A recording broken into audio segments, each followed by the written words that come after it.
இறைவா, அதுவே போதும். அப்பா, வாழ்க்கை என்றால் வேதனை தானா, வாழ்ந்த பின்பும் சோதனையே.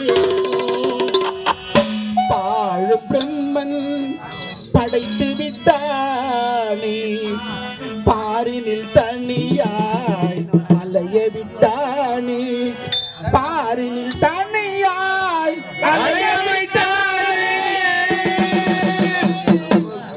உனக்கும் கீழே உள்ளவர் கோடி, நினைத்து பார்த்தேன் நிம்மதி நாடி. உனக்கும் கீழே உள்ளவர் கோடி, நினைத்து பார்த்தேன் நிம்மதி நாடி.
Daddy.